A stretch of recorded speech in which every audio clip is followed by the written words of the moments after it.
Parking attendant ng bumaril sa kapwa parking attendant sa Maynila na aresto na. Detalye ng balita mula kay Boy Gonzales sa RH29. Boy, good morning. Good morning, Kuya Angel.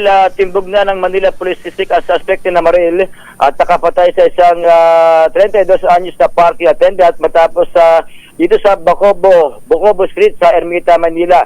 Kinilala ng MPD ang suspect na si Andy Pengson, parking attendant sa Bocobo ng Barangay 670. Naaresto si Pengson sa pinagsalda operatiba ng MPD, Police Station 5, the District Intelligence Division at ng Homicide Section sa Maharlika Highway, Barangay Maestrang Kikay, Talavera, Nueva Ecija.